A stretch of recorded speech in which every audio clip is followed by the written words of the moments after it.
the home of the Andrew Peet Show. BBC Radio Berkshire. Be part of it. BBC Radio Berkshire. The politics, the shopping, the racing all coming. Let's talk about gambling first, though. High-stakes gambling machines, what are known as FOB-Ts, the fixed odds betting terminals, are as addictive as crack cocaine and have a turnover of £500,000 a year for Berkshire's betting shops. That's what we're being told, and some councils want them restricted. There's a fair few in Slough and Reading particularly.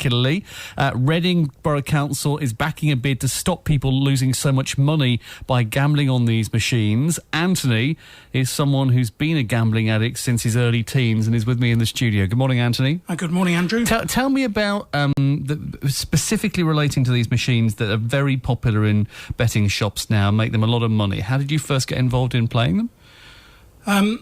I first got involved in playing them probably about 12 years ago, and I just went into a betting shop and I saw the terminals and I was immediately attracted to them. They have games on there such as roulette and blackjack, and so I started playing. Originally, I started playing with relatively small bets, but quite quickly progressed onto playing with huge sums of money. I'm guessing it's a bit like the sort of, the old one-armed bandit sort of thing. It's tempting, it's a bit of fun, it doesn't take very long. You place a bet and you see whether you get anywhere or not, and the chances are you don't. But the thing about these things is you can spend so much money so quickly. Yeah, absolutely. I mean, I've just recently had a setback just this Wednesday, unfortunately, and I lost £2,500 in about 30 minutes. £2,500 in 30 minutes? Yeah. And you're a guy who knows you've got a gambling problem as well. It's not a sort of hidden thing in your life. This is something you're well aware of. Yeah, yeah. Talk to me about Wednesday then. Talk to me about what draws you into a betting shop and what keeps you there spending money you can't afford. Well, I think everybody has their demons, I guess, that lead them to do, patterns of behaviour that are destructive. I mean, my own demons, I think, are related to, and a lot of people will be surprised by this, but my own feelings about myself and my own self-confidence. I've got a lot of change going on in my life because over the last, probably 8 years, I've worked really hard since I had another huge gambling setback where I actually lost my homes. To bring the whole thing together. I've just moved back to the UK. I've just started a new job. And I'm just, struggling with that transition, and I'm on the road a lot because I'm in sales, and that's the problem. These places are everywhere. You have a bad moment, and you find yourself in them. It's almost like a reflex. But just help me with that. It's really interesting. I've no doubt what you're saying is dead right. So, there's lots going on in your life and you're travelling around, you're doing your job and you have a bit of spare time, you're not feeling great. How do you get from there to being inside the bookies? I mean, this is it's really hard to explain the process. I mean, it's just, I think on this day, the traffic was bad. I pulled over to get something to eat. Next door to where there was something to eat, there's the betting shop, Ladbrokes in this case, and it's kind of red mist comes over you. I go in there, I just find myself on the machine. I'm chasing. I usually play the same numbers.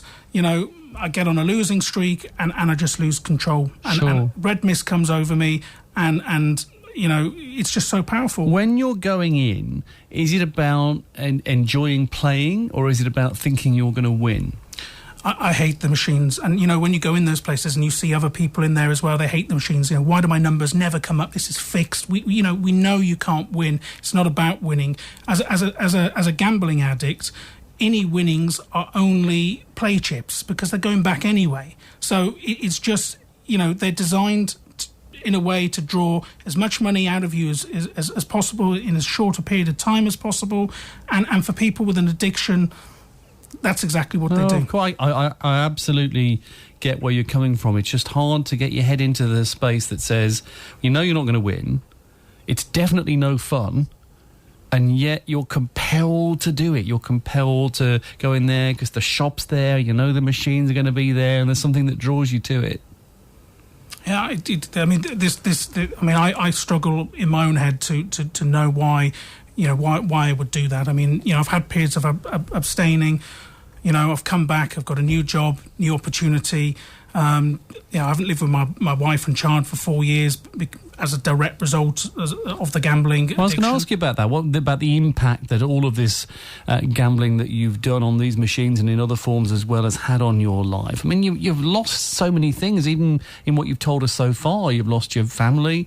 You've lost spending time with them, spending time with your child. You've lost homes. You've lost confidence, self-esteem. I mean, it's taken everything, hasn't it? Yeah. I mean, it is devastating, and it's devastating. It's not only about me.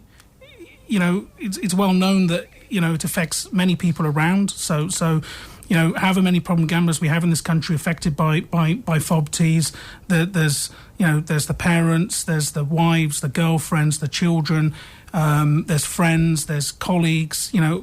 All of whom don't understand it, all of whom want to help, and all of whom don't know how to help. Who does help you? I mean, the help hasn't worked so far in terms of getting you away from this in a long-term way, because you're only there on Wednesday, but who is helping you? I mean, the only person that can help you with this, sadly, is yourself, because really, I'm the only person who can choose not to play them, but it's incredibly difficult to make. As I said, the process becomes automated. It's a bit like, I guess, when you go to the bathroom, you wash your hands automatically, you don't think about it. And that's, in a way, how I would describe gambling addiction. It becomes a pathway in your brain. It's so powerful. So you can have cognitive therapy. You can,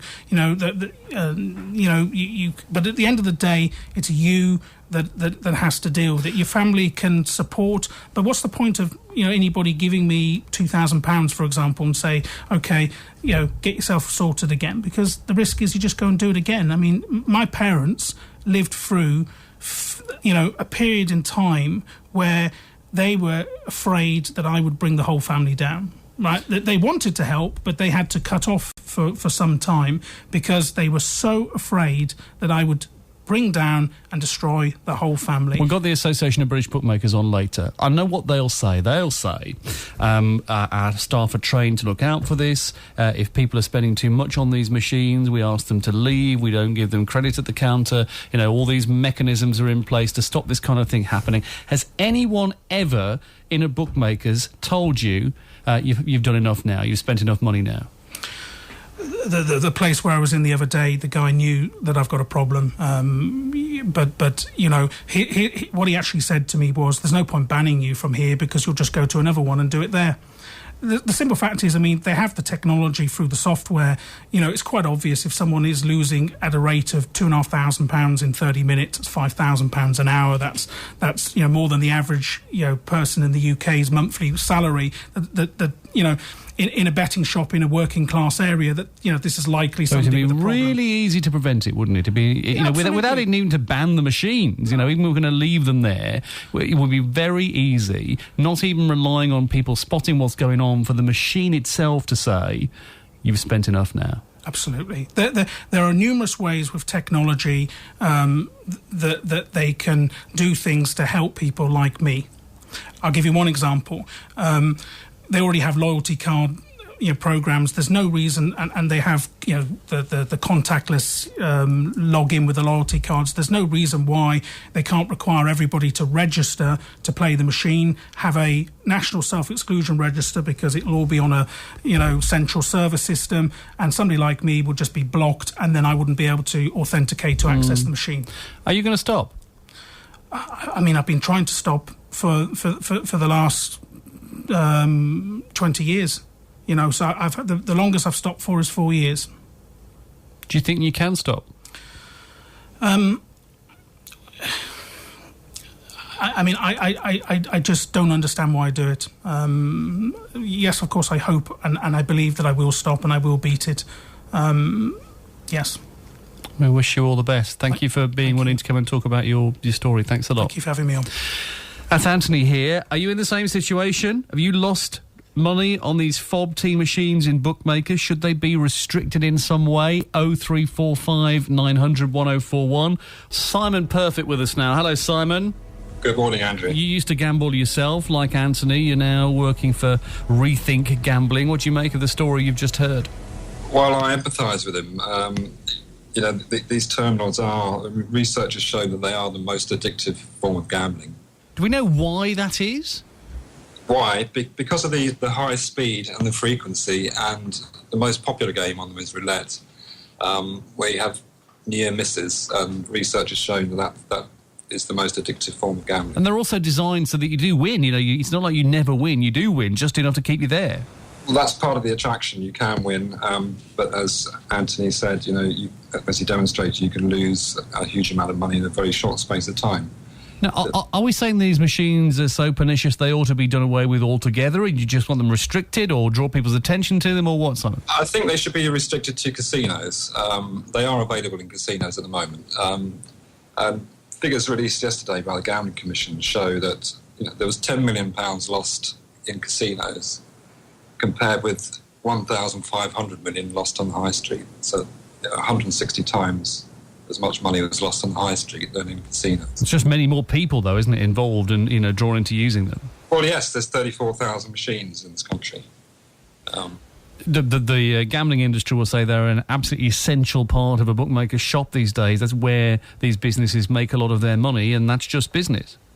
Well, they have become. Yeah, they take more from those machines than they do from traditional over-the-counter betting on sports and horse racing. So they have become essential to their business, yeah. Simon, thank you for being with us on the show. One place where there's a campaign to try and stop a betting shop being opened at the moment is on the High Street in Dedworth. Let's have a word with Councillor Wisdom Da Costa from the West Windsor Independent Group on the Royal Borough Council. Good morning, Wisdom. Good morning, Andrew. I know there's quite a debate going on in Dedworth about whether you want a betting shop or not. Absolutely. We have a number of concerns. I mean, we're probably about 5 or 6 concerns about this. Not necessarily just this unit, but just the units generally in the area. Concerned about a loss of a valuable retail unit that would contribute to positive community life. We need a greater variety of ideally unique independent local retailers. But there will be no betting shop if people don't want to go in there and spend money and use the facility it provides. Oh, well, that's a fair point. Or the other way of looking at it is that these are the companies that have a lot of money and they're targeting areas that they know that they can exploit the local residents. Well, and just to explain that to me, why is Dedworth a particular target where people can be exploited? Well, you'd have to ask the bookies why that is. I mean, from my perspective as a councillor, what we want is a really healthy balance between different types of shops. We need some sort of a better way of planning our local communities. The government's current legislation in terms of the National Planning Policy Framework really amount to Developers' Charter. The government's very proud of what they regard as permissive legislation, which allow profiteers to build up with no regard to the health and well-being of a local community life. Wisdom, thank you very much indeed.